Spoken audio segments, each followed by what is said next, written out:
Complicado, né, Betão? Vamos aguardar. Eu vou solicitar a sua volta.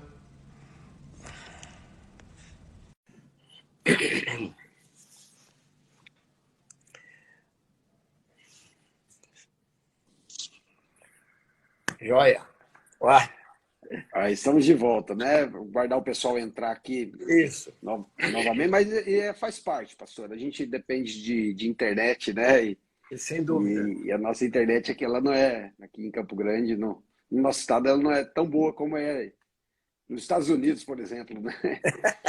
Mas a gente vai fazendo as nossas lives dessa forma mesmo, né? Mas o pessoal tá voltando aí, com certeza Isso. vão tá voltando e para a gente continuar o nosso bate-papo, né? Exato. Para falar, né? Quem está voltando, a gente vai retomando, falando sobre a questão do aconselhamento. Então, a gente estava falando, né, que o ser humano ele é corpo, alma e espírito. E quando a gente fala de criança, né, quando a gente fala de formação do caráter, o esporte, ele é uma grande ferramenta, né, de formação do caráter. Né? O esporte, ele disciplina, o esporte, ele faz com que a criança cresça com mais confiança, né? A criança cresça com mais qualidade de vida, com mais saúde, com mais disciplina. E isso é muito importante. E o profissional de educação física, o professor, ele tem um papel fundamental na educação. Então, como eu falei um pouquinho do meu histórico, como que eu cheguei até aqui, hoje em dia eu me considero uma pessoa super disciplinada. Né? Mas o que me ajudou muito isso? A questão do esporte. Né? De saber que na competição, por exemplo, se eu chegar atrasado numa competição que está marcado para 7h45, né, 8h45, como era o horário aqui, se eu chegar lá 9 horas, eu perdi o jogo por WO. Então, quer dizer, eu tenho que chegar antes, eu tenho que me preparar, eu tenho que saber que eu tenho que respeitar meu adversário, mas eu tenho que saber também que eu posso vencer meu adversário, por mais forte que ele seja, eu preciso me preparar para isso. Então, sem dúvida nenhuma, falando na questão do aconselhamento, na formação do caráter, o esporte ele deve fazer parte, ter que ser colocado, né, como prioridade na formação do caráter de uma criança. Fantástico. Eu também entendo que o esporte traz para a criança essa possibilidade da socialização com limite. O que você pode nos Exatamente. colocar, como você vê esse aspecto? Não, sem dúvida nenhuma, o limite, né, é fundamental na vida, né? Para uma pessoa ser uma pessoa equilibrada, ser uma pessoa disciplinada, precisa ter limite. E o que a gente tem percebido nos dias de hoje? Um abraço aí para o nosso querido apóstolo Cristiano, né? Está aqui mandando um abraço para o senhor, está na Isso. intercessão aqui. Ora mesmo, apóstolo, para que essa conexão nossa não caia, para a gente tocar até o final aqui a nossa live. Então, essa questão dos limites é fundamental. O esporte, ele limita. Né? Ele limita o que porque tem regras. Né? Até aqui você pode ir. A partir Sim. daqui você não pode. Se você fizer fora do regulamento, você vai tomar um cartão, você vai tomar uma advertência, um cartão amarelo. Se você apelar, se você fizer algo, né, que extrapola o limite do regulamento, você vai tomar um cartão vermelho.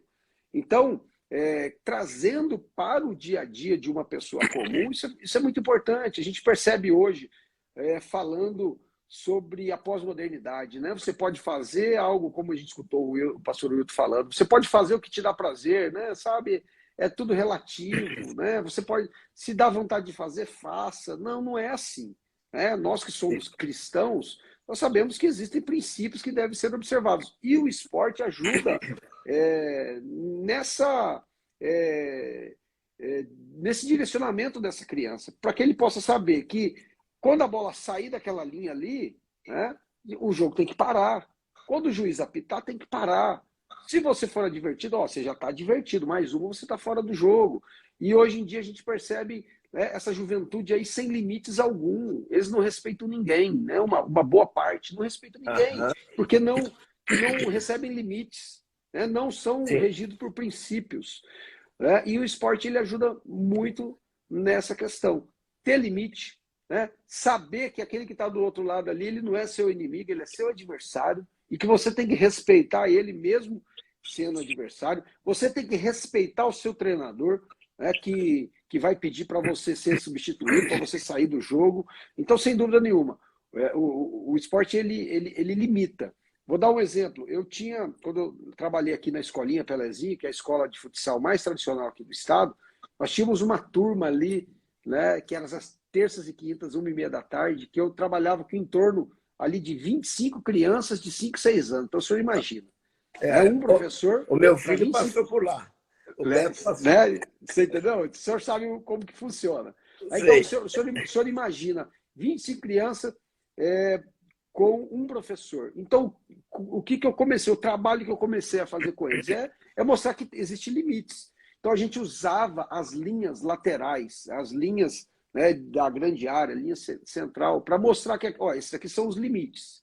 Né? Então, a gente começava a fazer esses educativos, né? Essas manobras educativas para mostrar para eles que eles têm que ter limite, porque você imagina, 25 crianças numa quadra fechada, sem limites, né? Ninguém segura. E agora imagina as crianças dentro de uma sala de aula, né? Sem limites. Imagina uma criança dentro de uma casa sem limites. Imagina essa criança crescendo, sendo um adolescente e um jovem sem limites, que vai furar o sinal vermelho, que o guarda vai falar, o guarda de trânsito vai falar, ó, para o carro, ele vai sair com o carro. Então, o esporte, nesse quesito também, de colocar limite, de colocar disciplina, ele é fundamental. Interessante, sem dúvida. Um outro aspecto que eu vi muito nessa caminhada, porque eu acompanhei o esporte, né? A vida do Beto, né? Na verdade. E foi para o Pelezinho, e ali também, e depois com o Clébio, não sei se você conheceu o Clébio. Conheço o professor Kleb, escolinha Estrelinha. Aí, Betão. Conheço sim. O Beto passou pelo Estrelinha também. Que Gritamos, legal. Estrelinha, Estrelinha. Mas eu acho que foi muito importante e marcou bastante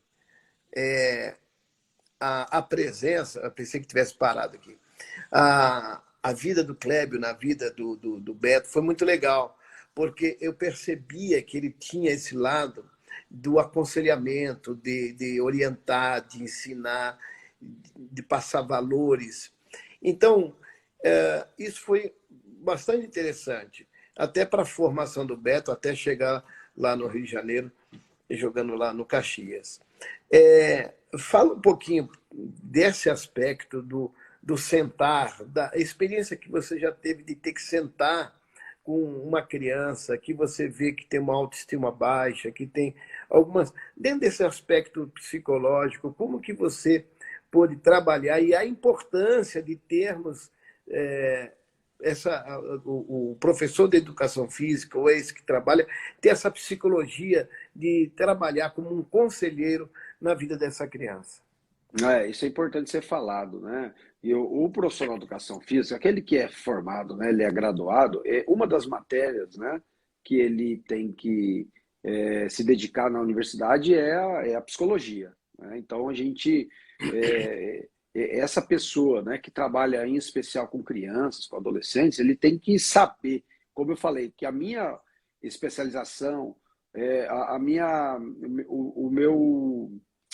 monografia, tanto na graduação quanto na especialização, foi falando sobre as fases do desenvolvimento da criança. Então, o profissional, ele precisa entender que cada faixa etária tem as suas características, tanto na área psicológica quanto na área motora. Você não pode fazer um trabalho que é para criança de 14 anos, não é o mesmo trabalho que você vai fazer com uma criança de 7 anos, né? Porque até os 12 anos de idade, você tem que fazer uma ampliação do repertório motor, né? Você não pode colocar informações muito complexas, você não pode cobrar, né, por exemplo, até 10 anos de idade, coordenação motora fina. Então, isso aí falando na parte motora. E na parte Sim. emocional também, crianças, né, com 8 anos, elas não têm uma maturidade emocional que tem uma criança de 13. Né? Então, Sim. é importante o professor saber disso, né? Ponto. O segundo ponto é essa questão desse acompanhamento no dia a dia, né? Como o senhor mesmo falou, de sentar, antes do treino, depois do treino, aquela resenha, aquela conversa, aquela orientação, é muito importante. Mostrar para essa criança o seu valor, né? Porque muitas vezes na competição, os bons jogam, os ruins ficam no banco. Né? Então é uma coisa que a gente tinha uma certa preocupação, né, de mostrar, você não está jogando por conta disso. Né? Você precisa melhorar nessa área. Mas, em contraponto disso, você é bom naquela outra. Então, quer dizer, você tem que mostrar para esse aluno que ele tem coisas, características positivas também, mesmo se ele é aquele atleta que é pouco aproveitado. Né? Mostrar para ele que na vida também, né, alguns são bons em algum. Ninguém é bom em tudo. Um é bom, né, na área de exatas, outro é bom na área de humanas, um é bom de matemática, outro é bom de português, um é bom no chute, outro é bom na defesa no gol. Entendeu? Então a gente tem que saber mostrar e mostrar a potencialidade. Sempre está cobrando essa questão de lutar, de melhorar, de batalhar, né, para melhorar aquela parte que não é o seu forte, mas sempre tentando elevar a autoestima. E aqueles também, pastor, que são, né, aqueles que já têm aquele dom, né, para o esporte, que já são acima da média. A gente tem que também trazer, como aqueles que são mais ali comedidos, mais introspectivos, mais baixo astral, que a gente tem que levantar o astral, aqueles que também se acham, né, que é o craque, que todo mundo passa a mão na cabeça, a gente tem que trazer também e mostrar da importância da humildade, da importância de respeitar o colega, da importância de respeitar o adversário também. Então o esporte, ele, se for bem trabalhado, ele pode trabalhar tanto na questão desses que se acham inferiores, porque não estão jogando, quanto da questão daqueles que já acham, não preciso de ninguém, eu sou bom, aquele arrogante, aquele que sabe que menospreza o outro. Então o esporte, ele consegue fazer esse equilíbrio. Agora, é importante, né, que seja feito com profissionais da área, né? Profissionais da área que tenham esse entendimento, né? Que tenham esse preparo para fazer essa capacitação com as nossas crianças. Bom, fantástico, né? O Beto já até colocou aí, positivo. Eu quero colocar para vocês que estão nos ouvindo que vocês têm oportunidade de estar também aproveitando para fazer algumas perguntas. Nós estamos aqui falando de conselheiros e a importância do conselheiro dentro do esporte. Esse é o nosso tema com o deputado Herculano. E vocês podem estar fazendo aí, preparando algumas perguntas para que nós possamos interagir com o deputado. Deputado, então vamos mais uma pergunta que eu gostaria de fazer. Como lidar, né, o conselheiro lidar com a questão de classe social dentro do esporte, já que você trabalhou também na OCDB, mas trabalhou em outras escolas? Então, o esporte também é outra coisa fantástica, né? Porque quando você entra lá, coloca o uniforme de um time, ali não tem classe social. Quando você vai jogar a sua pelada, você vai praticar, ali não tem o rico, o pobre, todo mundo igual. Né? O que pode mudar, às vezes, é o equipamento, é o tênis de um que é melhor que o outro, tal. Mas ali, muitas vezes, até aquele que é de uma classe social mais baixa, ele é mais valorizado que o da classe social mais elevada. Então, você pode perceber isso, né? E o esporte, sem dúvida nenhuma, ele eu sempre falo isso, é a melhor ferramenta de inclusão social que existe. Ali não tem rico, não tem pobre, não tem negro, não tem branco, não, sabe? Não tem. Ali equivale muito, porque dentro do esporte as pessoas não estão preocupadas de saber se aquela pessoa é rica ou é pobre. Ele está preocupado de saber se aquele ali vai fazer o gol que ele precisa, vai fortalecer o seu time. Então, nesse sentido, é um fator também muito importante. Né? E aí, dentro da nossa equipe, por exemplo, o Colégio Dom Bosco, né, que eu fui treinador, a gente tinha meninos que eram lá da periferia que recebiam bolsa atleta para jogar lá no Colégio Dom Bosco.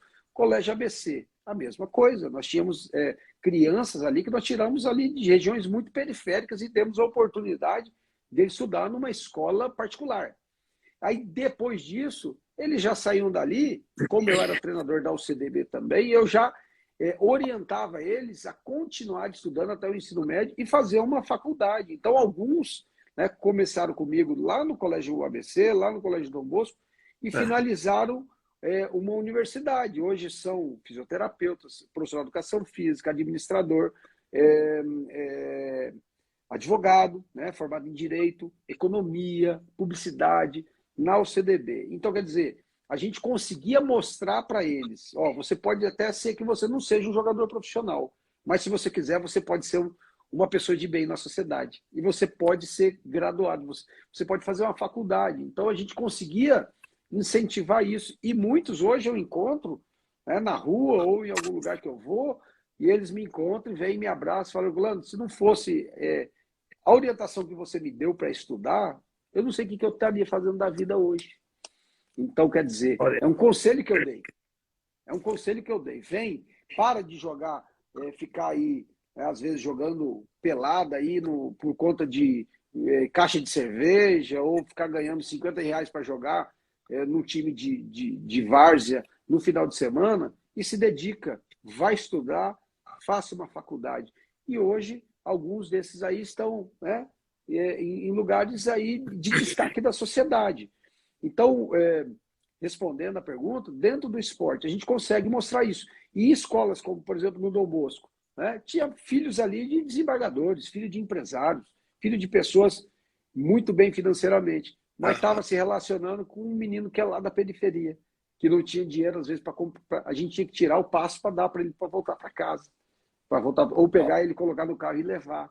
Né? E a gente mostrava para esse que vem de uma família mais abastada a importância dele saber se relacionar com o outro que é de uma classe social mais baixa. E mostrava também para esses outros, tá vendo? O fulano ali, ele vem de uma família, né, mais abastada, mas ele é igual a você. Então não baixa a cabeça para ninguém. Levanta a sua cabeça que você é igual a ele. Então, são muitos benefícios, né, que, como eu volto a dizer, o esporte, se for bem trabalhado, é só benefício, é só coisa boa. Que legal. Bom, gente, vocês estão aí chegando e podem fazer as suas perguntas, estamos aguardando, viu? Vocês fazendo a pergunta. Se vocês não fazem pergunta, vocês me forçam a fazer perguntas. Mas que legal. Nós estamos falando do aconselhamento cristão no esporte. Então, passa ou perpassa pela espiritualidade. Não estou falando aqui de religião, estou falando da espiritualidade.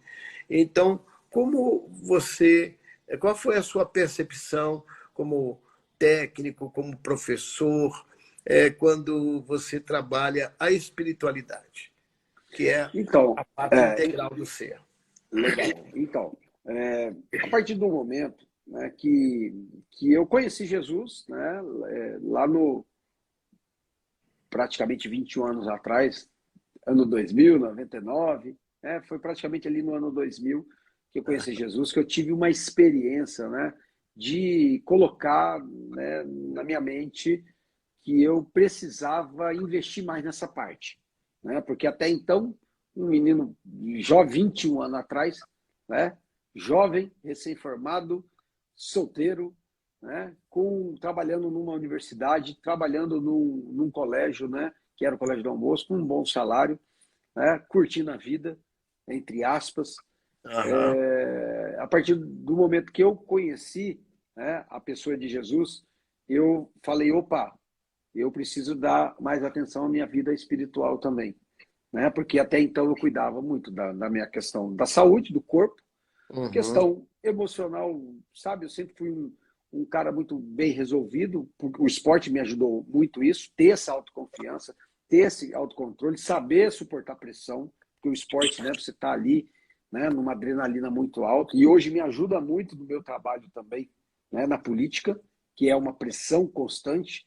Então, às vezes, quando você vê aquele plenário cheio, quando você vê as pessoas na rede social te criticando, né? Você tem que saber quem você é, você tem que se conhecer. Você tem que saber, né, que você está ali numa, sabe, numa peleja mesmo. E o emocional é muito forte. Então, quer dizer, na parte emocional, o esporte sempre me ajudou, ter uma autoconfiança. Mas a partir do momento que eu descobri, né, essa questão que o senhor falou da espiritualidade, né? E aí eu comecei a compartilhar isso também nas minhas equipes. Eu comecei a compartilhar isso com as pessoas.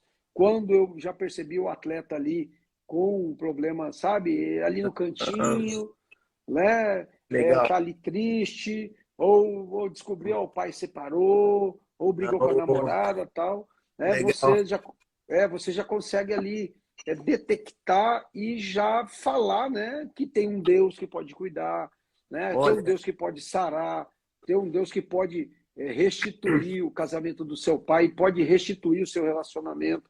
Então a gente começou a colocar isso, né, e sempre, né, depois que eu me fantástico. converti, sempre depois que eu me converti, pelo menos uma vez por semana a gente fazia uma célula, né? Ou eu mesmo, eu trazia alguém, trazia um pastor, trazia alguém para ir lá dar uma palavra, falar de Jesus, falar que essa vida aqui ela é uma vida rápida, que a gente tem que pensar também na vida eterna, que a gente tem que ter um relacionamento com Deus. E isso é muito importante. Quando a gente fala de aconselhamento no esporte, por exemplo, tem várias igrejas que já desenvolvem isso. Por exemplo, eu estudei no Colégio Dom Bosco, através do esporte, que tinha uma bolsa de estudos. E lá, né, sempre as escolas salesianas sempre tem uma quadra, você pode perceber, sempre tem a quadra lá que eles usam o esporte como uma ferramenta de evangelismo.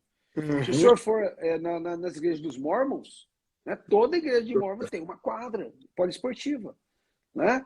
Então, o esporte, ele atrai a juventude, ele atrai as crianças, né? O jovem, o adolescente, e ele pode ser esse canal de aproximação, né, desse jovem com a espiritualidade, né?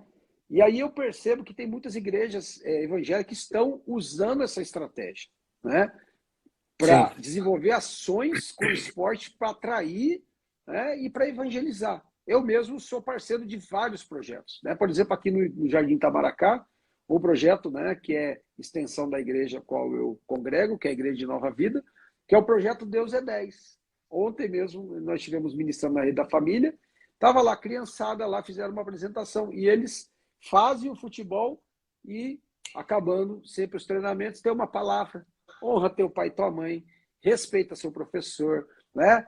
Fique longe das drogas, fique longe das más conversações, Legal. corrompe os bons costumes, busque a Deus.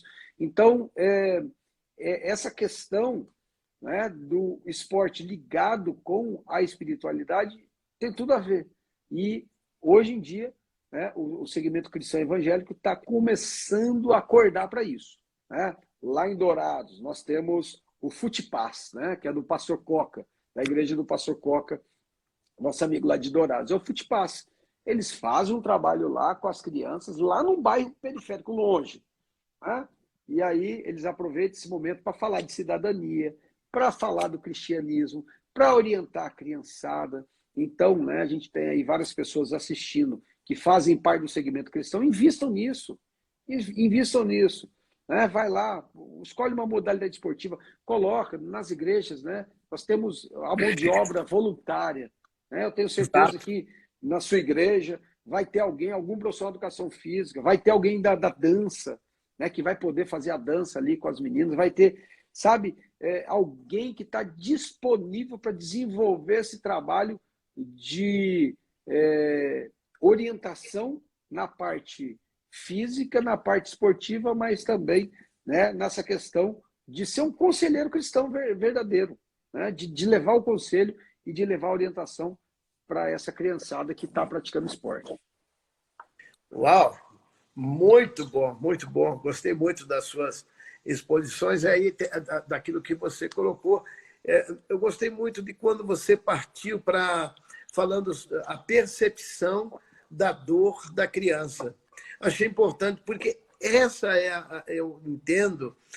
Se eu tivesse num encontro com professores da área de educação física e tivesse que despertá-los para a área do aconselhamento a partir do esporte, né, eu estaria abordando esse aspecto, como perceber a expressão corporal dessa criança e ajudá-los até o professor não ficar inibido para chegar, sentar com o cara, ouvir. Saber abordar, né? Saber abordar. Eu acho que nós poderíamos até, na nossa caminhada juntos aí, trabalhar para formar esse valor de conselheiros na área de esporte e como olhar a problemática dessa criança. Só pegando um gancho, pastor Dini, antes de o senhor passar para outra pauta, isso é fundamental. Tá? Então, o senhor pode contar com o nosso apoio. Nós temos também uma entrada muito grande no Conselho Regional de Educação Física. Sem dúvida nenhuma, tem muitos profissionais da área que são, né, cristãos evangélicos, são cristãos católicos, e que têm esse interesse de ter uma capacitação nessa área. Nós temos os nossos projetos que nós abordamos, né, que nós trabalhamos aqui no estado, são em torno de 30 projetos sociais do esporte com o qual eu trabalho, que eu consigo incentivar através de emendas parlamentares, né, para dar uma ajuda de custo para o professor, para comprar o material, né? Mas a gente está fazendo de uma forma muito modesta essa capacitação, e eu acredito que se a gente conseguir, né, tabular algo, né, com o Lighthouse, com o senhor, com a sua equipe, a gente vai conseguir chegar lá na ponta e capacitar essas pessoas que já estão lá, como eu disse, lá no Jardim Itamaracá, que está lá na periferia de Dourados, que está lá na aldeia indígena, lá em Amambai, que está lá na aldeia indígena, lá em Aquidauana, lá em Coxim, na beira do rio, lá em Bodoquena. Então, quer dizer, a gente consegue fazer isso, né, elaborar um protocolo para que esses professores, né, por mais que não sejam formados em educação física, tenham esse conhecimento básico, né, nessa questão do aconselhamento. Então, eu acho isso tremendo. Estamos à disposição para conversar sobre isso, elaborar esse protocolo, preparar esse curso e ajudá-los a se tornar um conselheiro na área de esportes. Porque não é só esporte. Eu acho que vai ser um diferencial, né? Algo que vai, sem dúvida nenhuma, servir de exemplo, porque muitas vezes o professor que está ali, ele sabe da parte técnica, ele sabe ensinar o gesto técnico, ele sabe do esporte, mas ele precisa ser ministrado nessa questão, né, das emoções, né, saber como orientar na questão espiritual também. Eu tenho certeza que pode ser algo que vai ser referência para o Brasil. Sem dúvida. Nós estamos aqui com o doutor Albert, que vai ser um dos palestrantes no seminário amanhã, e ele é doutor e professor na universidade lá em Curitiba, e a área dele é sistêmica. Então, quando você está falando de uma criança, eu penso na teoria sistêmica, como isso já vem numa influência lá de casa, como isso influencia seus irmãos, como isso influencia dentro da sala de aula. Então, a pensar sobre o aconselhamento do ponto de vista sistêmico e como fazer uma abordagem cristã, o quanto também isso vai influenciar lá na casa dessa criança, quando ele encontra a esperança, quando ele consegue ver uma possibilidade, uma porta que estava fechada que se abriu, algo assim, eu creio que isso vai influenciar muito positivamente na família. Mas, deputado, alguém fez uma pergunta e estava bem aqui na frente, deixa eu buscar. Está aqui: como conduzir esse relacionamento de conselheiro no esporte com os órgãos escolares? É a Ana Lúcia Ferreira que está fazendo essa pergunta. Deixa eu entender aqui. Como? Você pode repetir a pergunta, pastor? Como conduzir esse relacionamento de conselheiro no esporte com os órgãos escolares? Então, quando se fala, né, de escola pública, é preciso ter uma conversa, em primeiro lugar, com a direção da escola, né? Porque quando se fala né, de país laico, de Estado laico. A gente tem que ter alguns cuidados, né, para que isso não atrapalhe você começar um trabalho e ter que parar, ou alguém denunciar, está falando de religião. Então, acho que tem que ser algo muito bem colocado, né? A nossa amiga está perguntando, eu orientaria, né, essa conversa, esse diálogo com a direção da escola, esse diálogo com os pais também, porque, por exemplo, quem tem uma legalidade de fazer esse tipo de trabalho com crianças, né, numa escola, seria escolas confessionais, né, que são, por exemplo, o Colégio Dom Bosco, né, é uma escola católica, Colégio Adventista, uma escola adventista, escola evangélica, né, então já está ali no estatuto da escola, que ali é uma escola confessional e que ele tem direito de falar abertamente sobre religião, né? Quando é no caso de uma escola municipal, né, de uma escola estadual, eu acho que esse cuidado é importante, né, de chegar, né, conversar, mostrar o que é o ser um conselheiro cristão, que ali você não vai falar da religião evangélica, né, você vai falar de uma forma geral de princípios, né, de valores, né, cristãos, o que o cristianismo mostra com relação a tudo isso, para que não tenha problemas, né, de quem sabe alguém denunciar, falar, aqui é eu matriculei meu filho, eu sou espírita e está falando aqui, né, que de Jesus, ou tá, sabe? Então esse cuidado, eu orientaria a ter esse cuidado, né, para que não tenha nenhum tipo de problema nessa natureza. Eu, por mim, seria tudo liberado, né? Mas a gente sabe que como existe essa questão de ser um Estado laico, né? Aham. que não pode falar de religião A ou B, mas é uma coisa que eu falo: o Estado laico não é um Estado ateu.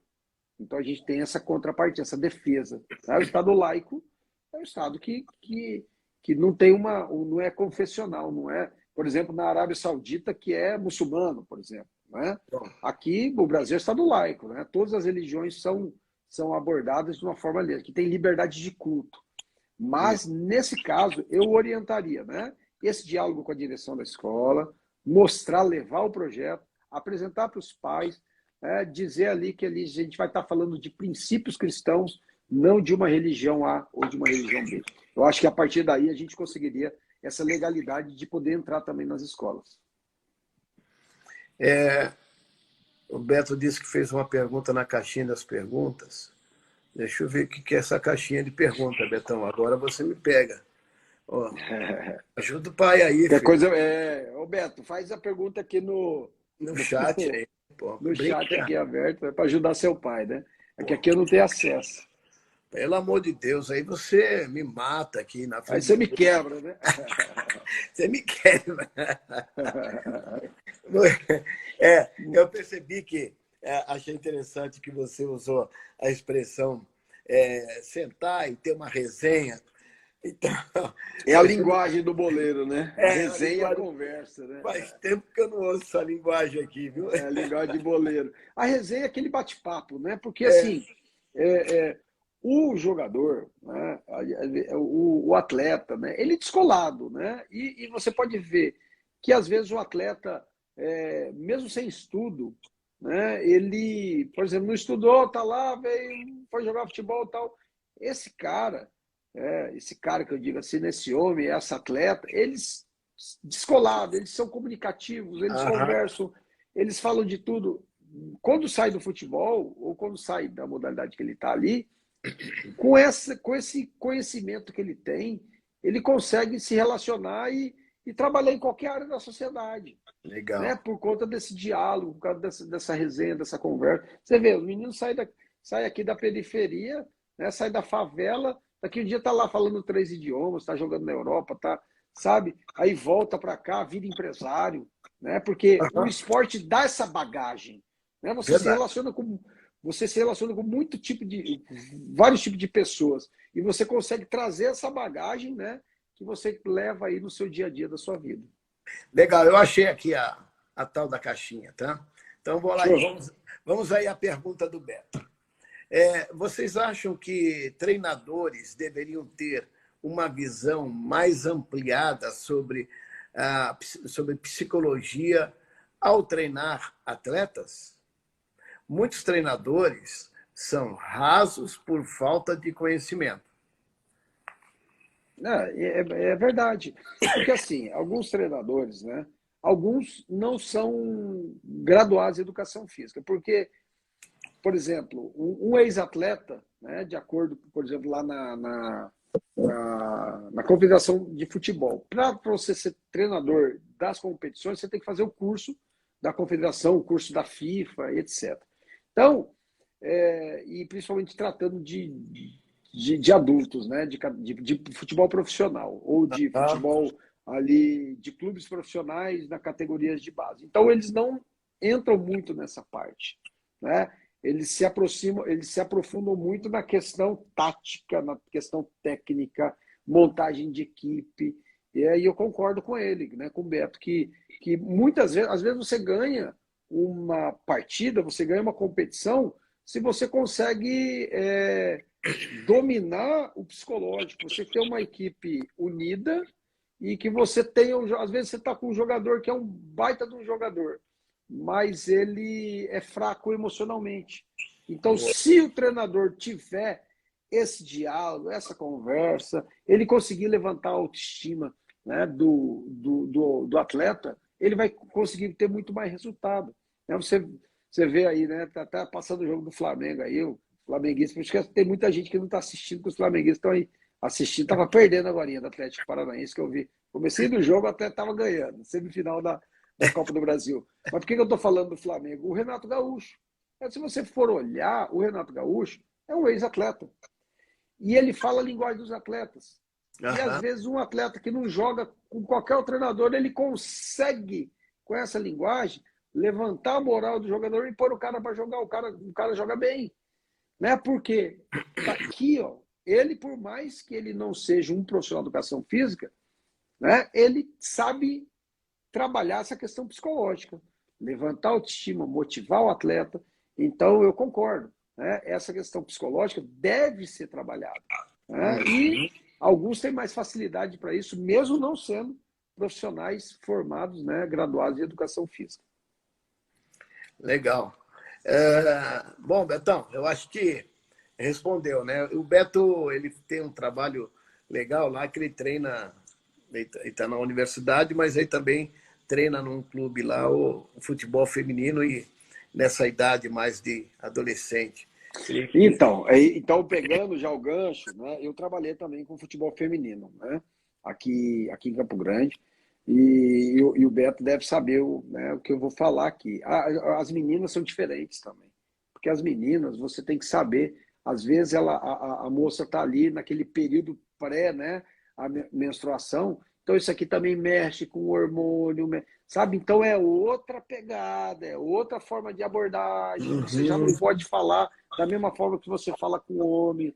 Até ontem, né, fui ministrar lá na Rede da Família e falei, ó, a mulher é um vaso mais fraco, ela é mais frágil. Você tem que saber lidar, né? Então, o futebol feminino já é outro, já tem que ter outro tipo de conversa, não pode tratar também da mesma forma. Então, como eu disse, 7, 8 anos de idade é um tipo de diálogo, 9, 10 é outro, 11, 12 é outro, 13, 14 você vê a adolescência, aquela, né, aborrecência ali que fala rebeldia, 15, 16 já está entrando ali na juventude. Então, cada faixa etária, né, você tem que saber a abordagem emocional, né, psicológica, e a abordagem física. No caso do futebol feminino, né, de adolescentes, é um barril de pólvora ali. Você mexeu o fiozinho errado, você arrebenta o seu time. Então, quer dizer, esse preparo, né, do conhecimento dessas características psicológicas é fundamental. Legal, querido deputado, a conversa está gostosa, mas o tempo já está esgotando, né? Tá esgotando. Passa rápido, né? Passa, e principalmente quando a coisa é envolvente, flui, né? Flui legal, e a gente pôde também sair daqui com algumas coisas importantes e pensar que quando a gente pensa em conselheiro cristão, e esse conselheiro está lá na periferia, ele está em vários lugares apoiando projetos como esse social, é fantástico, porque nós precisamos de conselheiros que amam a parte de esporte, mas não tiveram essa oportunidade de serem capacitados, treinados. Gostam, então, às vezes, estão na beira do campo assistindo o jogo e tem aquele feeling, aquela vontade de sentar e orientar. Ele não precisa nem ser o dirigente do clube ou do time, mas é aquele que ele faz parte da equipe. Ele é um conselheiro, ele sabe, ele faz parte da equipe do treinador. Ele é um conselheiro cristão que não está ali para falar de denominações, de igrejas, está ali para falar do amor de Deus, despertar a fé desse conselheiro. Querido Herculano, as suas considerações finais, e gostaria só que dizer a todos como nós invertemos a live, porque fizemos a introdução para que tivéssemos na introdução logo as informações suas, e aí tivemos que interromper. Eu gostaria que você pudesse rapidamente fazer aí uma pequena resenha, não é? Do Herculano, daquilo que você falou na introdução, que precisou ser descartada aquela introdução. Legal. Não, assim, até para a gente saber, né, pastor Didini, as pessoas saberem da nossa vivência no esporte, né? Que hoje eu digo, né, que eu sou uma pessoa disciplinada muito por conta do esporte, né? Cumprir horário, ter compromisso. Se eu fiz o compromisso de ir lá no jogo, eu não vou pisar na bola com o meu treinador, não vou pisar na bola com meus companheiros. Esses dias eu fui numa reunião, marquei com a pessoa lá, tipo, era 7 horas da noite. Eu cheguei lá 10 para 7. Ele falou, rapaz, um político que chega no horário. Eu falei, uai, aprendi no esporte. Aprendi no esporte. Se eu chegar depois, eu perco por WO. Ou se eu vou, atrasei, sabe? Justificar, ser companheiro, ser parceiro. Então, aprendi isso no esporte, aí fiz uma faculdade de educação física, fiz uma pós-graduação em treinamento desportivo e futsal, né? Estudei as fases do desenvolvimento da criança, foi minha monografia, tanto na graduação quanto na pós-graduação. E depois eu fiz que eu não falei para o senhor, mas eu fiz uma faculdade, uma pós-graduação em teoterapia pela Unifil de Curitiba, aqui na FATEL. É a terapia dentro da palavra de Deus, teoterapia. Então, tem muito a ver com a questão do aconselhamento também. Então, nesse tema nosso de hoje, lembrar as pessoas, né, que o esporte, sem dúvida nenhuma, ele ocupa um lugar de destaque nessa questão de dar porque o que o conselho faz? O conselho, ele dá um norte para a pessoa. Ele aconselha, ele direciona. E o esporte, ele direciona a pessoa para o caminho do bem. O esporte é inclusão social. Você pega uma criança lá da periferia que poderia ter como um ídolo aí o traficante lá do bairro, mas ele vem para o esporte, ele tem como ídolo alguém do esporte que ele quer ser igual a esse cara. Na modalidade de luta, de coletiva ou qualquer que seja. Então ele vai se dedicar para isso. Ele sai lá da periferia, hoje ele olha de frente a frente. Se ele chegar na frente do governador do estado, ele vai olhar no olho do governador, do presidente da república, e ele vai falar, não, o senhor é um cara importante, mas eu sou igual ao senhor. Eu tenho minha autoestima elevada. Então o esporte é isso. Então é isso que a gente procurou falar, né, nessa live de hoje e dizer, né, a todos que estão aí acompanhando, que são do segmento cristão, que invistam, né, no esporte como essa ferramenta de conselho e de direção para a vida das nossas crianças. Muito obrigado. A todos, obrigado por vocês estarem aqui conosco. Meu tempo está correndo e eu não posso perder de deixar gravada a live lá no Lighthouse. Então, eu quero dizer a vocês, meus queridos, que Deus abençoe vocês. Deputado Herculano, estamos juntos nesse projeto. E deem lá o seu like, seja seguidor do Lighthouse, e isso vai ser um grande benefício para todos nós. Boa noite, que Deus abençoe vocês. Boa noite. Boa noite, pastor Didini. Boa noite a todos, que Deus abençoe. Boa noite, querido. Disposição. Obrigado, igualmente. Disposição de todos. Tchau, tchau.